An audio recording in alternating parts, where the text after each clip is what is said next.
Hi everyone, Anthony Fantano here, the internet's busiest music nerd. I hope you are doing well, and it's time for another edition of Let's Argue, where I go on social media, I accept your hot takes, your unpopular opinions, and your tough questions.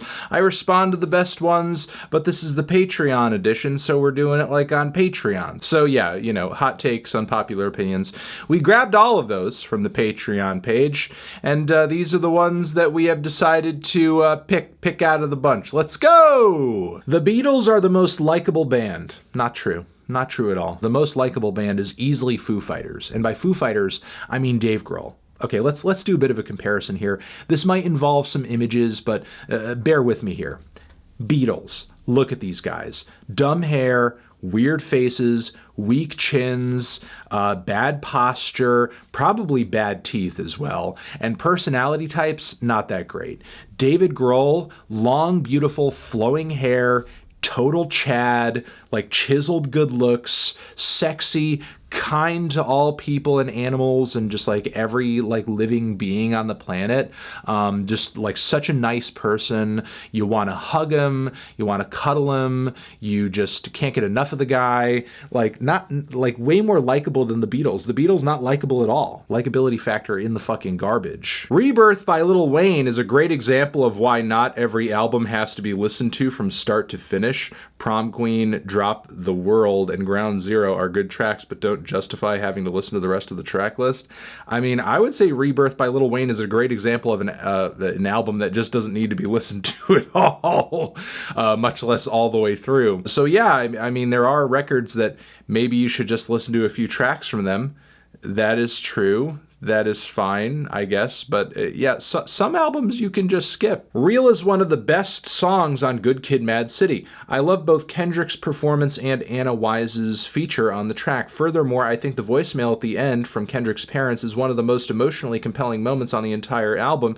I understand people finding the song irritating, but I think it deserves far more credit than it gets. Well, keep in mind, while it is my least favorite track on the record, which I remember saying so in the review, and I still think stands to be the case this day, at least for me personally. It's still not a terrible song. Do I wish the vocals were better? Do I think they are a tad bit annoying? Sure, yes. But it's a so-so song comparatively to a group of songs and an album like overall and a narrative arc that are fantastic. So, I mean, look, even Real is like multiple times over better than much of the material your average rapper is putting out on their best album these days. While it is possibly to this day my least favorite track off of that record, it's by no means a terrible, like unlistenable song. There are just some aspects of it I wish had been altered or just executed better. The negative attention for your Fetch the Bolt Cutters review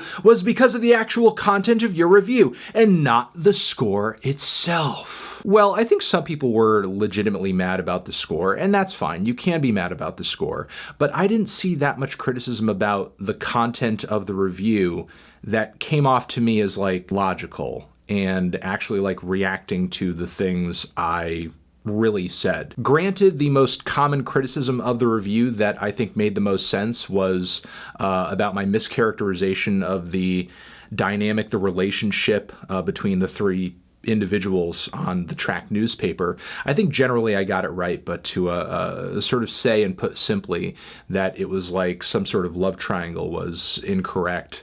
However, I did cut that sort of mention out of the review itself. Criticisms about that were legitimate, but I mean, thinking about that, what was that worth, or was that like warranting the absolutely nuts amount of like anger and unhappiness that the review actually received?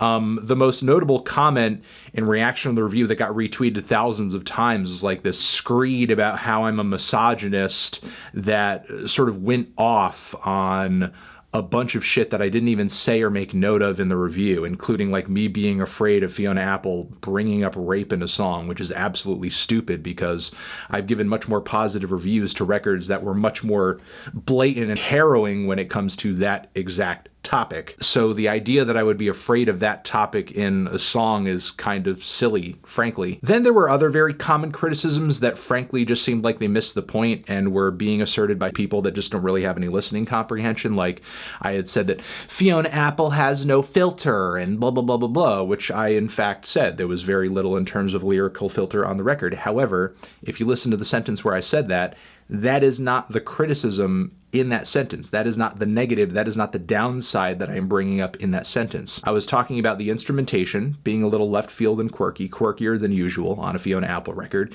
and that lack of a lyrical filter. Yes, they are both there. The criticism is that those two things, while they are there, they are a change of pace, and they're fine in and of themselves. They are not a replacement for quality, coherent, focused songwriting, which has been a tenet of Fiona Apple's albums up until this point. Not so much on this one, though. So while that change in instrumental style and that change in writing style are cool, you can do them, and they may certainly add quality to your record, add character to your record, make your songs more engaging, entertaining, whatever you want to say. However you may react to those characteristics.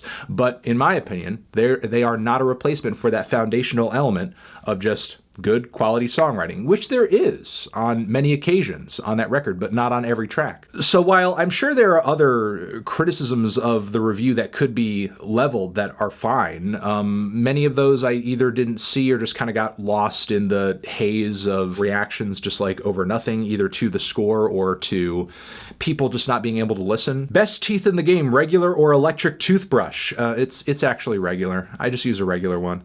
Though my wife is on this like crazy charcoal brush or something, and she says it's amazing and that I should try it, and maybe I should, but I'm more on like a regular toothbrush, floss, mouthwash routine, and after I do that shit, my teeth feel like they are gleaming. So I don't know. I'm just kind of on that right now. Dog Show Records is better than PC Music. I think Dog Show Records needs a bit more like time, you know what I mean? 100 gecs, Rich Bitch Juice and Dumb Bitch Juice, and Guppy and Fraxium, that's a banger as well. There's some good material on there, but I think they need a bit more time, a bit more material, some more projects under the belt before you go at PC Music. You know what I'm saying? Tough question. If your partner wasn't a vegan, would that be a deal breaker for you, or would it not matter? Does it also bother you when you see people eating meat? I'll answer the last question first. Generally, does it bother me if people are eating meat? I guess not in like the general sense, because if I was just constantly being offended by everyone eating animal products, which people are eating animal products all the time, like in the world that we live in, I just wouldn't be able to fucking function. You know, you have to compartmentalize that in some way, shape, or form, or just like you wouldn't fucking live. I give people all the props in the world who have the passion to, fight for that shit as hard as possible, as much as they can, even if they do sort of contribute to the stereotype that vegans are annoying. But I just can't keep that shit up for 24/7. But yeah, sure, there are occasions where it's like, I don't know, if there's like an open pit barbecue and it's like a spinning pig carcass like that, I'll just find that disgusting. Generally, I'm able to just kind of like suppress that and just continue about my vegan ways in a chill way, and just do advocacy in other ways, or just be a little bit more strategic about it rather than just reacting to every instance in which I see someone eating meat or an animal product. That being said, I know this is private information that I probably shouldn't be going into too much detail about, but my partner is not vegan, which I don't take her to fucking task for not being a vegan every fucking day. It's not really a huge like ideological dietary disconnect, even though she's not like a vegan or vegetarian strictly. She sees the value in eating fruits and vegetables. She sees the value in like not eating red meat all the time. It is what it is. Some people are more strict about their diets than others. I just happen to be one of those people who feels that way, and with ease can just kind of do that. I've always sort of been the type of person, at least since I became a young adult, who, when it comes to eating certain things or having certain dietary restrictions or decisions, I just turn it on and off like a light switch. Okay, I'm gonna eat this, I'm not gonna eat this, I'm gonna avoid that. And generally I can fight off a craving pretty easily for any one thing.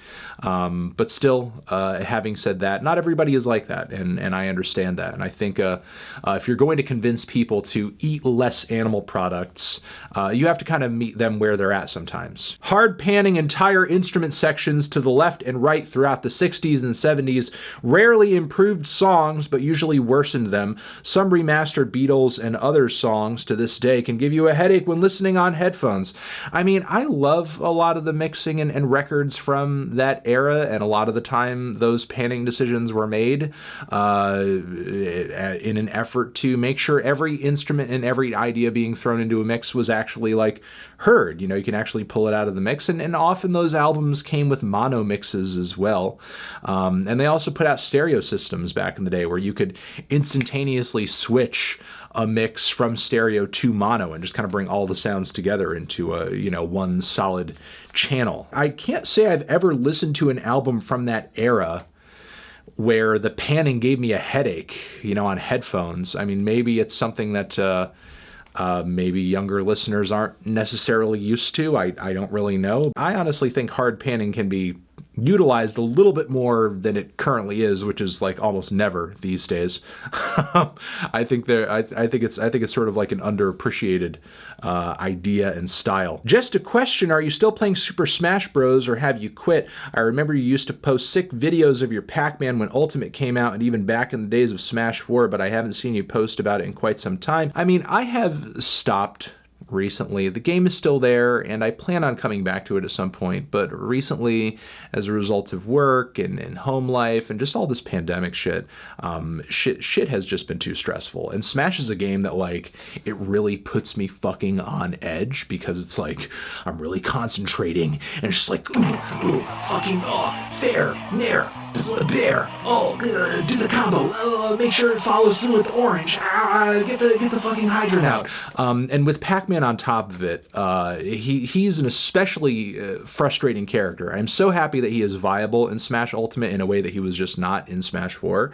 But still, like with Pac-Man, it can be so much of an uphill battle with some characters and some styles of gameplay. And just as a result, I have been playing games that I just find to be a lot more relaxing lately if I do happen to find myself in a position where I do have time to play a game. Mike Dean's 420 is a sonic epic, the likes of which mankind has never had the privilege to experience until now. I mean, it's okay. It has some highlights on it, but it's just too goddamn long, and most of the tracks are just like subpar progressive synth pieces to me. Yeah, progressive electronic pieces. I mean, I guess if you like Tangerine Dream and you want to hear a slight update on that a little bit, I guess, but I don't think it's that great. What happened with Rag and Bone, Anthony? I'm interested to know how that song went from one of your favorites to least favorites since you turned some onto the song, and I've liked it ever since. You know, I can't quite say. It's hard to tell because I don't think I listened to that album and that song all that much between the point at which I did that White Stripes video and then I commented on how I don't like it all that much. I don't know what mentally switched in me. What I can tell you is that I originally made that video very early in my YouTube career, and I have changed a lot in terms of just my taste and my feelings on songs, and I guess these days I just find the track really gimmicky, you know? I just find it really silly. I don't think the song at the core of all of it is really great, and I think the lyrics are kind of hokey. I guess I could see a little bit what I saw in it back then, but it just doesn't speak to me like it used to. Rhythm games such as Guitar Hero have an entirely separate appeal and requires a separate, if sometimes similar, skill set compared to real instruments, and the argument that telling players they should learn a real instrument ignores that a large portion of them already do. It requires a lot of skill and practice to get good anyways. It's just another way of enjoying music. Like, I don't deny that it requires a lot of skill and practice to be great at Guitar Hero. I couldn't fucking play Guitar Hero. Like, obviously there are Guitar Hero players out here who are like literally literal fucking Guitar Hero gods, and I couldn't do anything that they do. I mean, that's not something that I deny or argue against. I don't really get a lot personally out of rhythm games in general, because Guitar Hero is not the only rhythm game that I don't really care for all that much. I mean, I think the only rhythm game I really liked, or I've had really any appreciation for over the course of being someone who's casually played video games, is probably Parappa La Rappa. But that's also because that game is just very funny and has a lot of humor to it and everything. And I also love the art style of the game as well. So, I don't know. Rhythm games generally, again, I don't really think that much of. I'm glad they exist as a genre, and I'm glad that people love them and enjoy them and get a lot out of them and make them happy. I'm glad that they bring so much joy to so many people's lives, to the point where you have a really cool community of people who are a part of them. And also simultaneously, those amazing Neil Cicierega remix records, those mouth sounds records that I've praised so much over the years. In my interview with Neil, he was talking about how a lot of those stems came from like Guitar Hero forums and shit. So, you know, without Guitar Hero, without that gaming franchise, some of my favorite remix and sort of mashup and meme records wouldn't even exist. So, you know, I'm happy it's here. I'm happy it exists. I'm happy it's a thing. But I guess I just don't really see the point in it personally, which is fine. You know, a lot of people don't fucking see the point in Death Grips, and you know, there's no convincing them, and that's okay. Doesn't mean that I can't enjoy Death Grips. I played trying to Show Me Your Genitals a very long time ago. It was horrible. And that is going to be it. Thank you very much for watching this Patreon-only edition of Let's Argue. You are the best. You are the best. You are the best. We will see you in the next one, and thank you for continuing to support us on this page and give us an opportunity to respond to your hot takes and opinions over here. And love you, love you, love you. Mwah. Forever.